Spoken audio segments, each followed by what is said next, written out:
सुबह सुबह मेरी आंख खुली।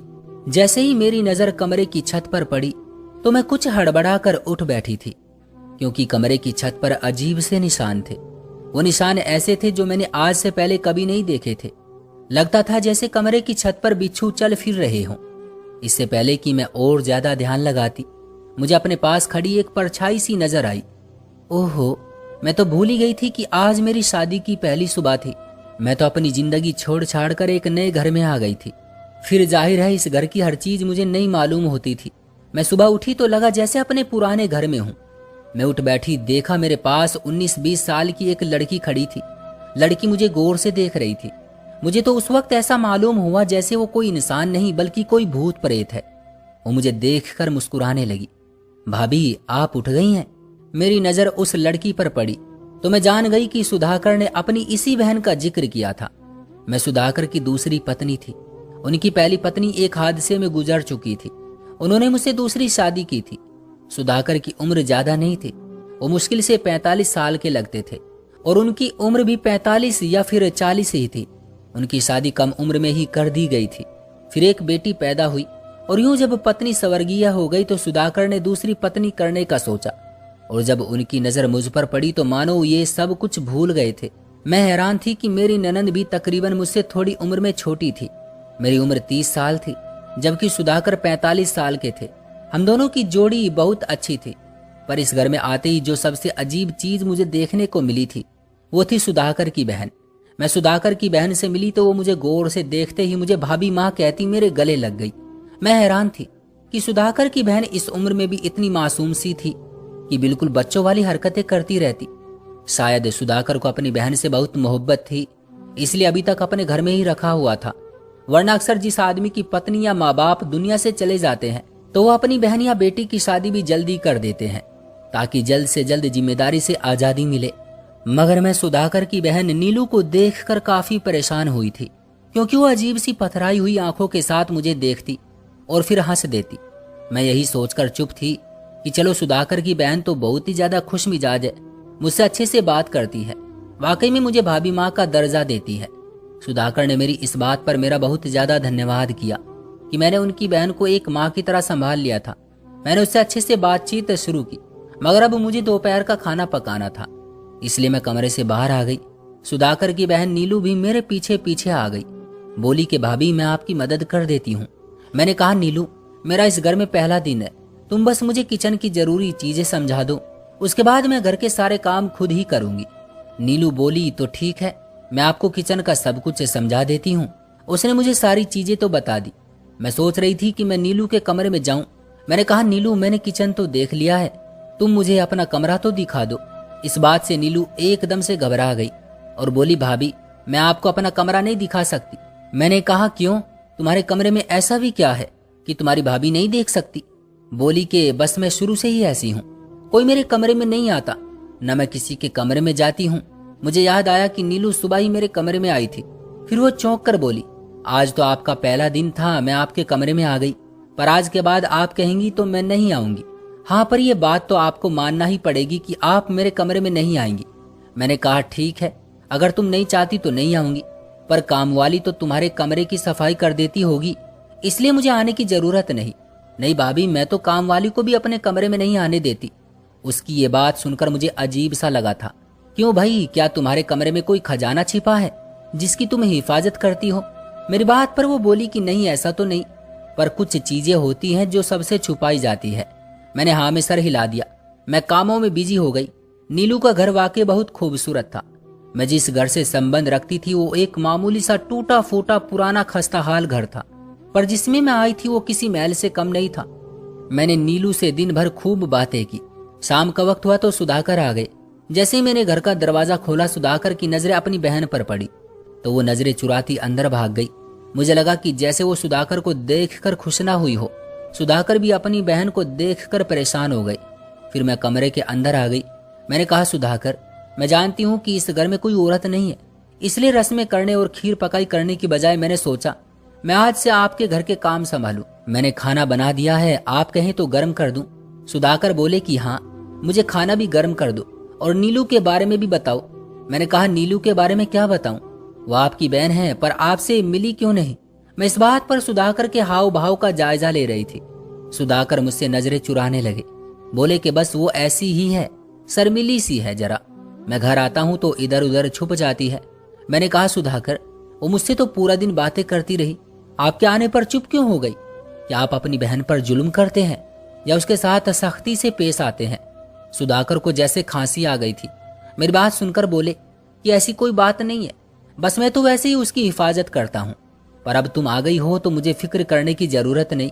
मैंने कहा ठीक है, पर यह बात मेरे दिल में रच बस चुकी थी कि सुधाकर की बहन अपने ही भाई से नजरें चुराकर भाग जाती है और अजीबोगरीब हरकतें करती है।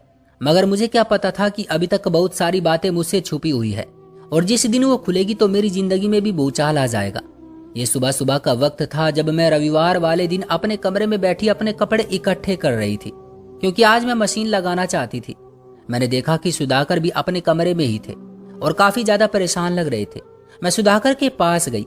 मैंने कहा, आप फिक्रमंद क्यों रहते हैं हर वक्त? अब आपके घर में आपकी पत्नी आ गई है, वो आपकी बहन की हिफाजत करेगी। ये सुनकर सुधाकर ने अपना सर पकड़ लिया और बोले, यही तो मसला है, तुम दोनों एक दूसरे की हिफाजत नहीं कर सकती। मुझे तो डर है कि कहीं मेरी बहन तुम्हारे साथ लड़ना झगड़ना ना शुरू कर दे। मैंने सुधाकर को प्यार से कहा कि आपको इस बारे में बिल्कुल फिक्र करने की जरूरत नहीं है। मैं आपकी बहन नीलू से दोस्ती कर लूंगी और जब दोस्ती हो जाएगी तो वो बिल्कुल भी मुझे हर बात बताने से परहेज नहीं करेगी। फिर मैं आपको भी सब कुछ बता दूंगी कि वो आपके बारे में क्या सोचती है। सुधाकर बोले कि हाँ, ऐसा ठीक रहेगा, पर आज तो रविवार का दिन है, उसे मेरे साथ बैठकर नाश्ता करना चाहिए। लेकिन वो अपने कमरे से ही बाहर नहीं आ रही। तुम देखो जाकर कि उसको क्या हुआ है। मैंने कहा, सुधाकर, जब उसने जागना होगा तो खुद ही जाग जाएगी, आप क्यों परेशान होते हैं? बोले कि नहीं, मुझे बस बहुत अजीब सा महसूस हो रहा है। तुम ऐसा करो कि जाकर नीलू के कमरे का दरवाजा खोलो, उसके हालचाल पूछो और कहो कि मैं उसको चाय पर बुला रहा हूँ। मुझे अजीब सा लगता था, मैं तो इन बहन भाई के बीच एक नौकरानी की तरह ही पिस रही थी। बहरहाल मैं अपनी ननंद के कमरे में गई। नीलू सो रही थी। मैंने उसे जगाए बगैर ही आवाज दी, कहा कि तुम्हारा भाई तुम्हें बुला रहा है, लेकिन वो जाग नहीं रही थी। तभी मुझे सुधाकर की बात याद आ गई तो मैंने उसको हल्का सा झिंझोड़ा। ये देखते ही वो अपनी जगह से उछल पड़ी और मेरी तरफ देखते हुए बोली, निकले बाहर। भाभी, आपको कहा भी था कि मेरे कमरे में नहीं आना। वो ऐसा महसूस करवा रही थी जैसे उसने अपने कमरे में कोई खुफिया चीज छुपा रखी हो जिसे वो मुझ पर जाहिर नहीं करना चाहती। मैंने सोचा मुझे ज्यादा तहकीकात नहीं करनी चाहिए, कहीं ये लड़की मुझसे नाराज ना हो जाए। मैं खामोश हो गई, पर मैंने सोच लिया था कि मैं उसके कमरे में जरूर जाऊंगी, देखूंगी कि आखिर वो करती क्या है। तभी सुधाकर मुझसे कहने लगे कि मुझे तुमसे बात करनी है। मैंने कहा, जरूर बात कीजिए। बोले कि अभी तो नहीं, तुम पहले अपने भाई को और अपने घर वालों को मेरे घर बुलाओ, तभी मैं तुमसे बात करूंगा, वो भी अपनी बहन के बारे में और तुम्हारे बारे में भी। ये सुनकर मैं हैरान और परेशान हो गई। सोचा कि आखिर सुधाकर मेरे घर वालों से क्या बात करना चाहते हैं। मैं अपने घर वालों से अपनी दावत का तो कह सकती थी, लेकिन उनको ये कैसे कहती कि वो मेरे घर आए। मैंने एक दिन माँ से बात की, कहा कि आप और भैया अगले रविवार को हमारे घर आ जाए, क्योंकि मेरे पति को आपसे मिलने का बहुत शौक है। माँ बोली, मेरी बेटी का घर है, मैं क्यों नहीं आऊंगी। अगले एक हफ्ते में बहुत कुछ हुआ जिसने मुझे ये बात समझने पर मजबूर भी कर दिया और मुझे समझ भी आ गई कि मेरे पति की मोहब्बत किस दिशा में जा रही थी और वो मुझे क्यों इज्जत देते थे। रविवार वाले दिन से 1-2 दिन पहले की बात है, जब मैं अपने कमरे में थी कि मुझे आवाज आई। ये आवाज हल्की सी चीज की थी। सुधाकर भी घर नहीं थे। मुझे नीलू की फिक्र हुई, भागती हुई इसके कमरे में गई। देखा तो कमरे का दरवाजा बंद था। मैं परेशान हो गई कि नीलू ने आखिर इतनी बुरी चीख क्यों मारी, कहीं कोई गड़बड़ तो नहीं। मैंने दरवाजा पीटना शुरू कर दिया। नीलू ने दरवाजा नहीं खोला। अंदर खामोशी छाई हुई थी। अब तो मेरी बेचैनी बढ़ने लगी। मैंने दरवाजे को जोर जोर से पीटा के दरवाजा टूटने लगा था, फिर भी नीलू ने दरवाजा नहीं खोला। अब मुझे यकीन हो गया कि नीलू या तो घर में किसी मुश्किल या मुसीबत में है या फिर कुछ गलत खा लिया होगा, वरना इतनी देर तक वो दरवाजा क्यों ना खोलती। ये बात मुझे परेशान कर रही थी। मैंने फौरन से सुधाकर को फोन मिलाना शुरू किया, पर वो फोन का जवाब नहीं दे रहे थे। मैं भागती हुई घर से बाहर निकली, जाकर पड़ोसियों के दरवाजे बजाए। एक अंकल जो कि सुधाकर के अच्छे खासे जानने वाले भी थे, उनका नाम कमलेश था, वो मेरे साथ मेरी मदद करने मेरे घर आ गए। उन्होंने देखा कि दरवाजा अंदर से बंद है और खोला भी नहीं जा रहा, तो दरवाजे को जोर से धक्का देकर तकरीबन तोड़ डाला। दरवाजा खुलते ही नीचे जा गिरा। मैंने बड़ी मुश्किल से दरवाजे को एक तरफ किया। अपनी ननंद को देखने लगी, जो कि अपने बिस्तर पर औंधे मुंह पड़ी हुई थी। ये देखकर मुझे सख्त हैरत हुई कि नीलू की कलाई पर खून का निशान था और वो औंधे मुंह पड़ी हुई थी। उसके मुंह से झाग निकल रहा था। ये देखते ही डर के मारे मेरे पसीने छूट गए।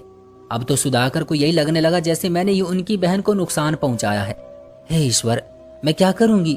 कमलेश अंकल कहने लगे कि बेटा तुम फिक्र नहीं करो, मैं तुम्हारे पति को सारी बात बता दूंगा कि ये सारा हादसा कैसे हुआ। फिलहाल जरूरी ये है कि हम तुम्हारी ननंद को अस्पताल लेकर जाएं, वरना सुधाकर भी परेशान होगा और वो तो अपनी बहन से बहुत ज्यादा मोहब्बत करता है। मैंने कहा कि ठीक है, आप एम्बुलेंस मंगवाए, मैं अपनी ननंद को संभाल कर थाम कर बाहर लेकर आती हूँ। कमलेश अंकल ने फौरन गाड़ी मंगवा ली। मैंने अपनी ननंद को अस्पताल के लिए एम्बुलेंस में डाला और उसे तकरीबन आधे घंटे में अस्पताल पहुंचा दिया। नीलू को गहरी चोट आई थी, उसे अस्पताल में दाखिल कर दिया गया। मैं अस्पताल के कमरे के बाहर चक्कर लगा रही थी जब सुधाकर भी वहां आ पहुंचे। शायद कमलेश अंकल ने ही उनको खबर दी थी। सुधाकर आते ही मुझ पर गरजने लगे और बोले, तुम्हें जरा भी ख्याल नहीं नीलू का? सुबह से वो सो रही थी, तुम जाकर उससे पूछ तो लेती कि क्या हुआ है।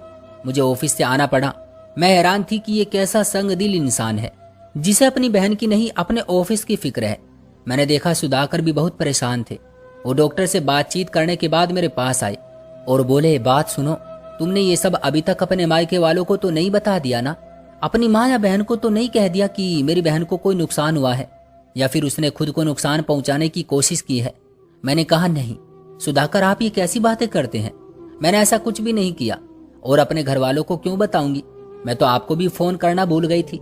मुझे इस कदर परेशानी हुई कि बस मैंने फौरन नीलू को अपने घर से लिया और अस्पताल आ गई।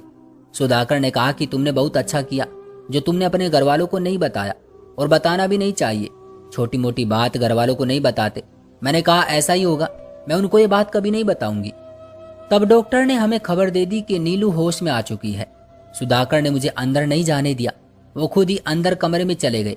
न जाने उन्होंने नीलू से क्या बातें की कि जब मैं वापस नीलू के कमरे में गई, नीलू मुझे खामोशी से देख रही थी। मैंने उससे लाख पूछने की कोशिश की कि तुमने ऐसा क्यों किया, मगर वो कुछ भी नहीं बोली। यहाँ तक कि मैं खामोशी से बाहर आ गई। मुझे कुछ अजीब सा लग रहा था। सुधाकर ने मुझे घर वालों को भी ये बात बताने से मना कर दिया और अपनी बहन से भी बात नहीं करने दे रहे। क्या मैं इस घर में बिल्कुल भी कोई हैसियत नहीं रखती? क्या मैं इस घर में कोई गैर हूँ? ये सोचकर मेरा दिल परेशान हो रहा था, पर मैंने सब्र से काम लिया। सुधाकर मुझसे कहने लगे कि तुम अपनी माँ और भाई को इसी हफ्ते इसी वक्त घर पर बुलाना, बिल्कुल भी देर नहीं करनी। मैं नहीं चाहता कि जो तुम्हारे घर वालों से मिलने का प्लान है वो कैंसिल हो जाए। मैंने कहा, ऐसा ही करेंगे, मैं बिल्कुल अपनी माँ और भाई को बुला लूंगी। रविवार वाले दिन मैंने माँ और भाई को बुलाया अपने घर दावत पर। माँ ने भी मेरे हाथ के खाने की खूब तारीफ की। मेरे पति ने झट से कह दिया कि ये खाना आपकी बेटी ने नहीं बल्कि मेरी बहन ने बनाया है। नीलू बहुत अच्छा खाना बनाती है। ये सुनकर माँ हंसने लगी, बोली कि ये भी ठीक है, बात तो एक ही है। मेरे पति का अंदाज अचानक बदल गया। बोले कि एक बात तो नहीं है, अगर आप मेरी बहन को भी अपनी बेटी की तरह ही समझती हैं तो फिर अपने बेटे के लिए इसका रिश्ता ले लें। मैं अपने पति का मुंह देखने लगी। मैं तो हक्का बक्का रह गई थी कि कोई भाई अपनी बहन के रिश्ते की बात कैसे कर सकता है, वो भी जहां उसकी अपनी पत्नी का मायका हो। माँ और भाई सुधाकर को देखने लगे। सुधाकर को शायद यकीन नहीं आ रहा था कि उन्होंने क्या बात कर दी। बोले कि सही ही तो कहा है, मेरी बहन अब शादी की उम्र को पहुंच चुकी है। मैं किसी न किसी से तो रिश्ते का कहूंगा ना। आपको तो पता है कि मुझे मेरी पहली पत्नी छोड़ गई और फिर हमारे माँ बाप दुनिया छोड़ चुके हैं। अब मैं अपनी बहन की शादी करना चाहता हूँ, लेकिन इसके लिए मुझे आपकी कृपा की जरूरत है।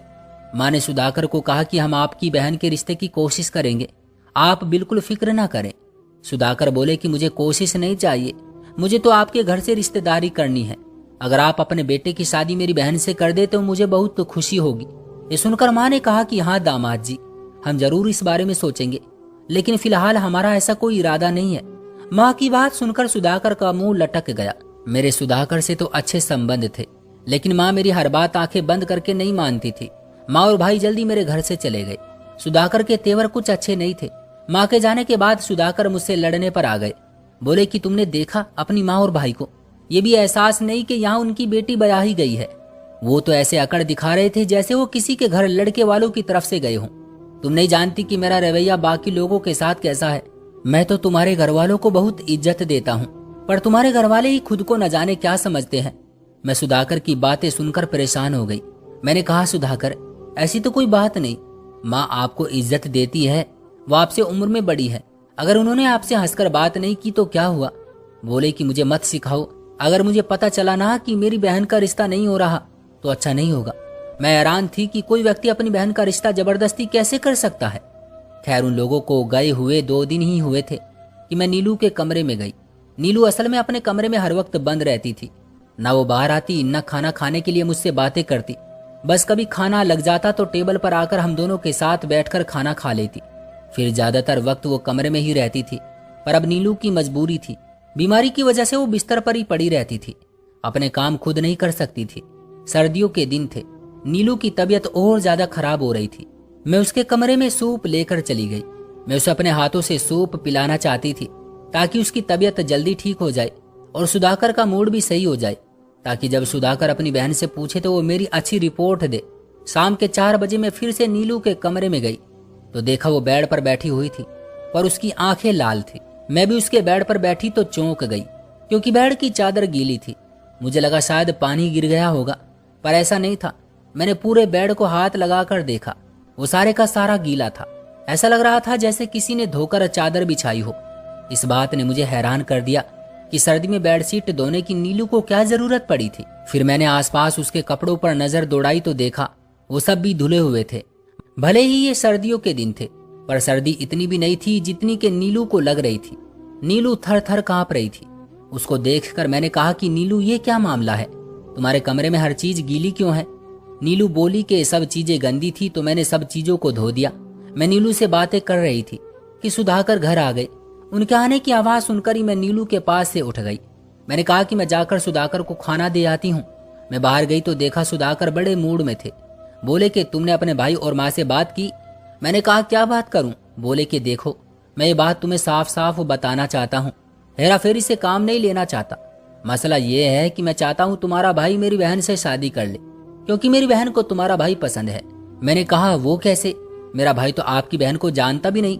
सुधाकर बोले कि मेरी बहन को तुम्हारा भाई हमारी शादी से पहले ही पसंद था, इसलिए तो मैंने तुमसे शादी की, ताकि बाद में तुम पर दबाव डालकर अपनी बहन से तुम्हारे भाई की शादी करवा सकूं। और हाँ, मैं अपनी बहन से बहुत मोहब्बत करता हूँ। बहन की मोहब्बत में मैं किसी भी हद तक जा सकता हूँ।